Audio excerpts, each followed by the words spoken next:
પ્રગતિ થતી જાય છે તેમ તેમ આપણે ઉર્ધ્વ વાતાવરણમાંથી સંબંધી જે કંઈ માહિતીઓ મળતી ગઈ અને જે કંઈ સંરચના પ્રાપ્ત થઈ છે તેથી તેની જટિલતાનો ખ્યાલ જે છે એ મળી શક્યો છે. આમ તો બધા લોકો કહેતા હોય છે કે ભારતની આબોહવા જે છે એ મોસમી પ્રકારની આબોહવા છે અને એના વિશે કોઈ આગાહી કરી શકાય તેમ જ નથી. એટલે મારે તો એમ કહેવું છે કે ભારતની આબોહવા જે છે એ વિશ્વની આબોહવા જે છે એનું એક સંગ્રહાલય છે. વિશ્વમાં જે કંઈ પ્રકારની આબોહવા જોવા મળે છે એ તમામ પ્રકારનો મોડેલ જે છે ભારતના એક યા બીજા પ્રદેશની અંદર તમને જોવા મળશે. એટલે આ બધી બાબતો જે છે એના આધારે આપણને એમ ખ્યાલ આવે છે કે ભારતની આબોહવા જે છે એ ખૂબ જટિલ કોમ્પ્લિકેટેડ જે આબોહવા કહેવાય છે. એટલે આમ કેટલીક સંકલ્પનાઓ જે છે એ સંકલ્પનાઓ જ્યાં સુધી આપણને ખ્યાલ ના હોય ત્યાં સુધી આબોહવા વિશે આપણે વાત કરી શકીએ નહીં, અથવા વાત કરવામાં આવે એની કંઈક પ્રિડિક્શન કરવામાં આવે તો એ આપણા તમામ પ્રકારના પ્રિડિક્શન જે છે એ ક્યારેક ખોટા પડે છે. અહીંયા આપણે જે વાત કરવાની છે એ ખાસ કરીને 3 પ્રકારના જે કોન્સેપ્ટ આપ્યા છે એમાં સંકલ્પનાઓ જે છે એની અંદર એક તાપીય સંકલ્પના થર્મલ કોન્સેપ્ટ તરીકે આપણે ઓળખીએ છીએ. આ જે કોન્સેપ્ટ જે છે એ ક્લાસિકલ કોન્સેપ્ટ તરીકે પણ આપણે ઓળખીએ છીએ. હવે એની રજૂઆત જે છે એ સૌપ્રથમ ઇડમંડ હેલીએ ઈસવીસન 1686માં કરી હતી અને એમાં જે કંઈ એશિયાઈ મોસમી આબોહવાની ઉત્પત્તિ જે છે એની વિગતે ચર્ચા કરવામાં આવેલી. અને આ સંકલ્પના જે છે તે મુજબ આપણે જોઈએ તો ઋતુ જે છે એ જમીન અને મહાસાગરોના જે વિભાજન જે છે એ વિભાજન કરતી મોસમ જે છે ઋતુ એના તાપમાનથી જે કંઈ ઉત્પન્ન થાય છે આ વિશાળ પ્રદેશ અને જમીન અને પાણીના જે વિસ્તાર જે છે એમાં જે જમીનની લહેર અને પાણીની લહેર જે નિર્માણ થાય છે એના થકી આપણે જે આ તાપીય સંકલ્પનાની જે આખી ભૂમિકા જે છે એ તૈયાર થાય છે. હવે શિયાળુ સંપાતના સમયે જ્યારે સૂર્યના કિરણો જે છે એ મકર વૃત્ત પર લંબવત પડે છે અને તેથી એશિયાના જે વિશાળ ખંડ જે છે ત્યાં મહાસાગર પણ છે તો એની સરખામણીમાં જમીનખંડ અને મહાસાગરો જે છે એની તુલનામાં જે તાપમાનના કંઈક ફેરફાર થાય તો એમાં આપણે બહુ જાણીએ છીએ બધા કે મહાસાગરોની સરખામણીમાં જમીન જે છે એ જલ્દી ઠંડી પડી જાય છે અને જલ્દી ગરમ પણ થઈ જાય છે. એટલે એનાથી મધ્ય ભાગ જે છે આખો એશિયાનો, ખાસ કરીને બેકલ સરોવર અને પેશાવરની આસપાસનો જે પ્રદેશ જે છે તો અહીંયા એક ઊંચું દબાણ જે છે એ સર્જાય છે અને એના કારણે જે આખું ક્ષેત્ર જે છે એ ખૂબ જ ઠંડો પ્રદેશ બની જાય છે અને એના વિરુદ્ધ દક્ષિણ હિન્દ મહાસાગર જે છે દક્ષિણમાં તો ત્યાં હલકું દબાણ જે છે એ ઉદ્ભવે છે. હવે આથી હવાઓનો પ્રવાહ જે છે એ જમીનના દબાણથી મહાસાગરો તરફના જે હલકા દબાણ જે છે એ તરફ એ વહેવા માંડે છે અને એના કારણે ઉત્તર પૂર્વ ઈશાન કોણીય પવનો આપણે જેને કહીએ છીએ એવી ઋતુ જે છે એ તૈયાર થાય છે. અહીંયા આપણે ટેલિટોપમાં જોઈએ તો અહીંયા જે આખો આ તિબેટના આસપાસનો જે આ પ્રદેશ જે છે અહીંયા તાપમાન જે છે એ ખૂબ જ નીચું હોય છે અને એના કારણે ભારે દબાણ સર્જાય છે અને એના થકી ભારે દબાણ તરફથી હલકા દબાણ તરફ પવનો ગતિ કરે છે અને આખો જે હિન્દ મહાસાગરનો જે પ્રદેશ જે છે તો આ વિસ્તારની અંદર એ પવનો જે છે એ ગતિ કરે છે. એટલે જમીન પરથી જે આખા બધા પવનો જે છે એ શુષ્ક અને ભેજ વગરના હોય છે અને જે સમુદ્ર તરફ એ વહેતા હોય છે અને એના કારણે જે આખો ઉનાળુ સંપાત જે છે એના સમયે તાપમાન અને દબાણની પરિસ્થિતિ જે છે આખી બદલાઈ જાય છે અને એવી રીતે આ દિવસોમાં સૂર્યના કિરણો જે કર્કવૃત્ત રેખા ઉપર સીધા પડતા હોય તો એના કારણે આખો એશિયા ખંડ જે છે એ ગરમ થાય. સમગ્ર આ વિસ્તારનો આજુબાજુનો જે પ્રદેશ જે છે એ ગરમ થાય છે અને એના કારણે બેકલ સરોવર અને ઉત્તર પશ્ચિમ ભારત જે છે એના પ્રદેશોમાં દબાણ જે છે આખું હલકું સર્જાય છે અને એ હલકા દબાણ કેન્દ્રો જે છે એનું નિર્માણ થાય છે. તો આવી રીતે એનાથી અલગ આપણે પરિસ્થિતિ જોઈએ તો હિન્દ મહાસાગર જે છે આખો આ હિન્દ મહાસાગરનો જે દક્ષિણ ભાગ જે છે ત્યાં હવાનું દબાણ જે છે એ ઊંચું રહે છે અને પરિણામે દક્ષિણ પૂર્વનો જે વિસ્તાર જે છે એ વિસ્તારની અંદર પવનો જે છે હલકા દબાણ કેન્દ્રો નિર્માણ ખેંચાતા આવે છે અને એ વખતે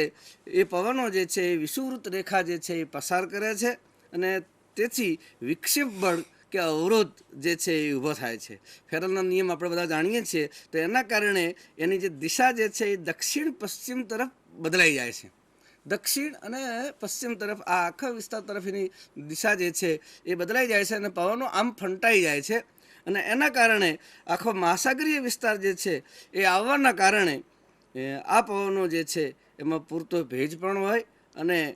જ્યારે ક્યાંય પણ ટેકરીઓનો પ્રદેશ કે એવો વિસ્તાર આવે ત્યારે અહીંયા જે પવનોનું જે નિર્માણ જે થાય છે એ તરત જ બદલાઈ જાય અને અહીંયા જ્યારે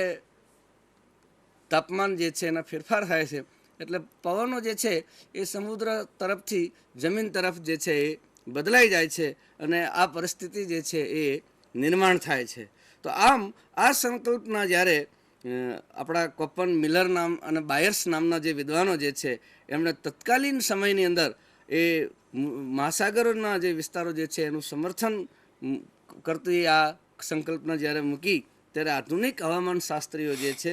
એમણે આ તાપમાનના આધાર જે છે એને પડકારે પણ છે અને આવી રીતે આ આખો કોન્સેપ્ટ જે છે એ સમજાવવાનો પ્રયત્ન કર્યો છે. એટલે કે જ્યારે ઉનાળાની ઋતુ આવે છે ત્યારે પવનો જે છે એ હિન્દ મહાસાગરથી જમીન તરફ જાય છે અને અહીંયા જે છે એ દબાણ ભારે સર્જાય છે અને અહીંયા એશિયાના મધ્ય ભાગ જે છે ત્યાં દબાણ જે છે એ હલકું સર્જાય છે. ત્યારે એ દરમિયાન સમગ્ર ભારત જે વિસ્તાર જે છે એ ભારત વિસ્તારને ઓળંગીને એ તિબેટના ઉચ્ચ પ્રદેશ સુધી કે હિમાલયને ઓળંગીને એ હવા જે છે એ આગળ જાય છે અને આમ આ આખો જે કોન્સેપ્ટ જે છે એ ક્લાસિકલ કોન્સેપ્ટ તરીકે પણ આપણે એને ઓળખીએ છીએ. તો આવી રીતે એ સંકલ્પના જે છે એ આપવામાં આવે છે. બીજી જે સંકલ્પના જે છે એ ગતિક સંકલ્પના છે. આપણે એને ડાયનેમિક કોન્સેપ્ટ તરીકે પણ ઓળખીએ છીએ. આ આખી સંકલ્પના જે છે એ આપવાનો શ્રેય ફ્લોન મહાશયને જાય છે અને ફ્લોન જે છે એને એના ખ્યાલ મુજબ જે મોસમી આબોહવા જે છે એમાં આબોહવાની ઉત્પત્તિનો આધાર જે છે એ દક્ષિણ એશિયાઈ મોસમી પવનો જે છે એમાં ખાસ કરીને ઉષ્ણકટિબંધીય ગ્રહીય જે પવનો જે છે એના આધારે એને લીધો છે અને એને ફ્લોન જે છે એના મત પ્રમાણે ઉનાળાની ઋતુ જે છે એમાં ઉત્તર પશ્ચિમ ભાગમાં નિર્માણ થતા જે દબાણના હલકા દબાણ અને દક્ષિણ પશ્ચિમમાં મોસમી પવનો જે છે એ ઉત્તર આંતર ઉષ્ણ અભિસરણ જે છે એનો આખો કોન્સેપ્ટ જે છે એ રજૂ કરે છે અને ઉત્તર દક્ષિણ તથા દક્ષિણ પૂર્વ એશિયાઈ ક્ષેત્ર જે છે એ લગભગ 30 ડિગ્રી ઉત્તર અક્ષાંશ વૃત્ત જે વિસ્તાર જે છે આપણે અહીંયા જોઈએ તો આખો જે વિસ્તાર જે છે 30 ડિગ્રી આસપાસનો તો એ વિસ્તારની અંદર એ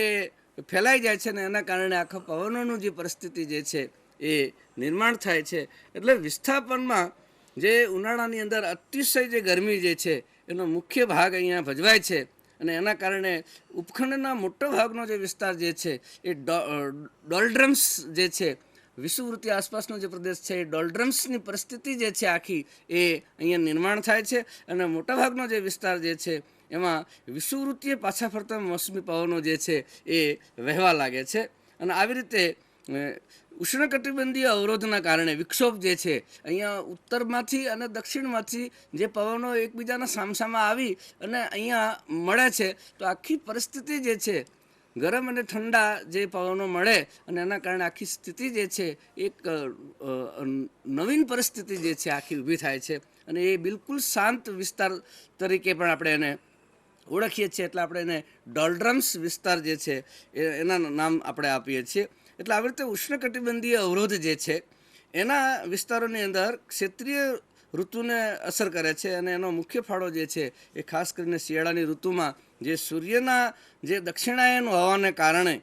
તમામ જે હવાના દબાણ ક્ષેત્રો જે છે એ દક્ષિણ તરફ એ વધુ ખસતી જાય છે અને એનાથી દક્ષિણ એશિયાનો વિસ્તાર જે છે એ ફરી ઉત્તર પૂર્વ વ્યાપારિક પવનોની અસરોની અંદર એ ફેરવાઈ જાય છે અને અંતે આખો જે શિયાળાની ઋતુ જે છે એ ઉષ્ણકટિ અક્ષાંશોની અંદર વહીને વ્યાપારિક પવન તંત્ર જે છે આખું પુનઃનિર્માણ થાય છે. તો આ પરિસ્થિતિ જે છે એમાં ખાસ કરીને આપણે જે ડોલ્ડ્રમ્સની જે વાત કરી તો આ ભૂમધ્ય રેખા જે છે વિષુવવૃત્તના આસપાસનો જે પ્રદેશ જે છે એમાં ખાસ કરીને આ વિસ્તાર જે છે ત્યાં પરિસ્થિતિ જે અહીંયા નિર્માણ થાય છે અને એના કારણે ડોલ્ડ્રમ્સની પરિસ્થિતિ નિર્માણ થાય છે અને એની ઇમ્પેક્ટ જે છે એ આખા હિન્દુસ્તાન જે છે ત્યાં આપણને જોવા મળે છે. એટલે આવી રીતે આ મુખ્ય બે સંકલ્પનાઓ જે છે, ડાયનેમિક જે છે અને ક્લાસિકલ થિયરી જે છે, એ બે થિયરી દ્વારા આપણે ભારતની આબોહવા જે છે એ સમજવાનો પ્રયત્ન કર્યો છે. આ ઉપરાંત બીજી કેટલીક નવીન સંકલ્પનાઓ જે છે, જે રિસન્ટ ટ્રેન્ડ તરીકે પણ આપણે એને ઓળખીએ છીએ. તો નવીન સંકલ્પનાઓ જે છે એ 1950 પછી જે મોસમી ઋતુઓ જે છે એના પર ખાસ કરીને નવી નવી શોધો થઈ અને વાતાવરણની અંદર જે ઉર્ધ્વ ભાગ જે છે એમાં જે કેટલીક માહિતી કે આંકડાઓ જે છે એ પ્રાપ્ત થયા. એનું કારણ જે છે એમાં ખાસ કરીને સેટેલાઇટ, કોમ્પ્યુટર અને એના આધારિત જે કંઈ વિશ્લેષણો વિજ્ઞાનની લેબોરેટરીઓમાં થયા છે, તો એમાં મોસમની આબોહવા જે છે એની ઉત્પત્તિ જે છે એ જેટ વિમાનો કે જેટ વિમાનો જે વિસ્તારમાંથી પસાર થાય છે એ એટલી ઊંચાઈએ, એટલે એને આપણે જેટ પવનો તરીકે પણ ઓળખીએ છીએ. તો એ તિબેટનો આખો જે ઉચ્ચ પ્રદેશ જે છે એ અને મહાસાગરીય વિસ્તારો જે છે એની ભૂમિકાની અંદર આખી વિવેચના કરવામાં આવી છે. જેટ પવનો જે છે એની શોધ બીજા વિશ્વ યુદ્ધમાં થઈ અને વાતાવરણમાં જે ઊંચાઈ જે છે લગભગ 9 થી 12 કિલોમીટરની ઊંચાઈ જે છે એ ઊંચાઈ પર મધ્ય અક્ષાંશીય ભાગો જે છે ત્યાં તીવ્ર ગતિથી જે સર્પાકારે આખા પવનો જે છે એ પ્રવાહિત થાય છે અને એના કારણે પૃથ્વી સપાટી જે છે એની ઋતુમાંથી એની જે અસર એના મુખ્ય થાય છે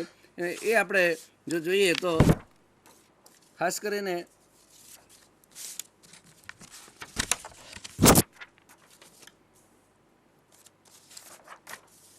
અહીંયા જે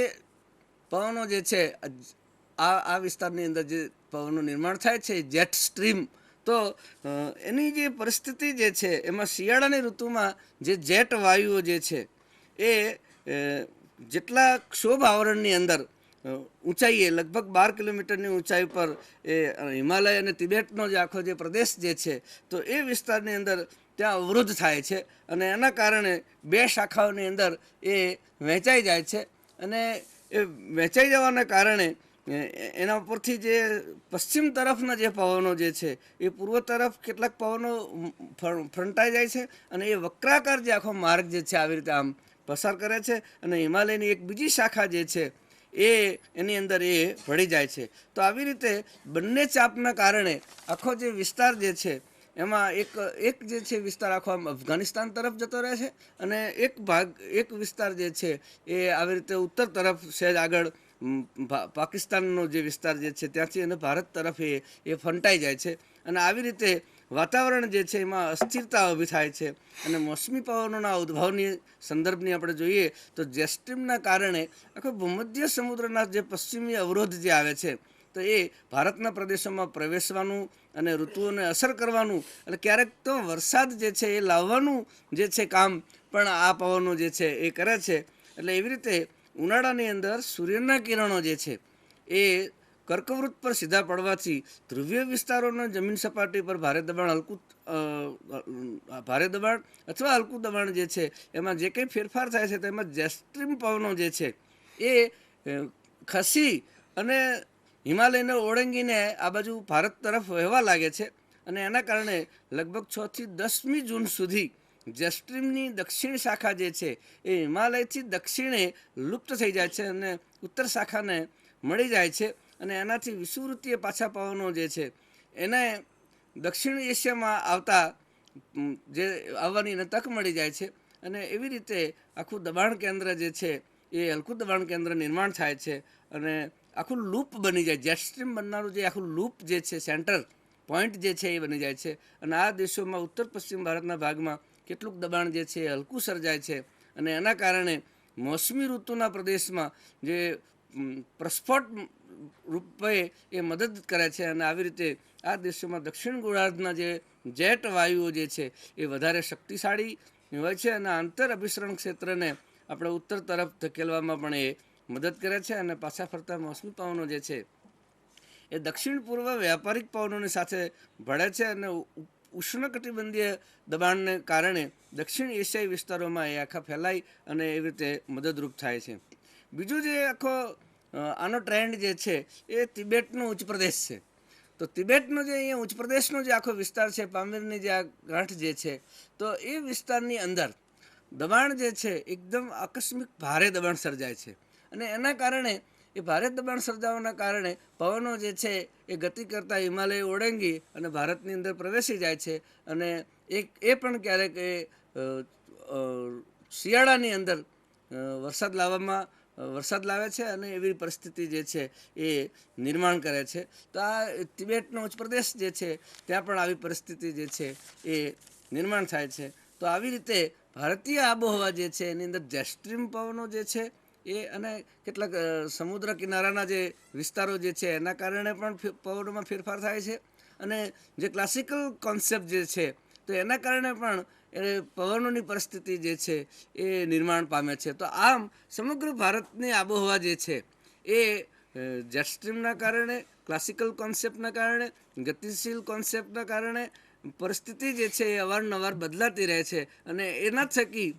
શિયાળો, ઉનાળો અને પાછા ફરતા મોસમી પવનો એવી પરિસ્થિતિ જે છે એ નિર્માણ થાય છે. અને એના કારણે ઘણી વખત કમોસમી પણ વરસાદ થાય છે. જે રેગ્યુલર વરસાદ જે થતો હોય તો એની અંદર ક્યારેક પ્રમાણ વધારે કે ઓછું હોય છે. તો એની અંદર એ જેસ્ટ્રીમ પવનો, ગતિક પવનો જે છે અને એ પરિસ્થિતિ જે છે એ નિર્માણ થાય છે. અને સમગ્ર ભારતીયનું અર્થતંત્ર જે છે, અને ભારતનું અર્થતંત્ર આપણે જોઈએ તો એ મોટાભાગે કૃષિ ઉપર ટકેલું છે અને એની ઇમ્પેક્ટ જે છે એ ખેતી ઉપર પણ થતી હોય છે. તો હું મહેન્દ્રભાઈને આગળ વાત કરીશ કે તેઓ આ બધા મોસમી પવનો જે છે એની ઇમ્પેક્ટ ખેતી ઉપર શું થાય છે એના વિશે થોડોક ખ્યાલ આપશે. મહેન્દ્રભાઈ શરૂ કરે એ પહેલાં એક થોડીક ચંચુપાત કહો તો ચંચુપાત પણ બહુ મહત્ત્વનો એક મુદ્દો છે. રંગિયા સાહેબ જે કોઈ મેકેનિઝમ ઓફ ધ મોન્સૂનના સંદર્ભે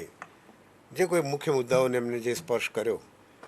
તો એમાં 1984 પછી અલ નીનો અને લા નીનોનો પણ સમાવેશ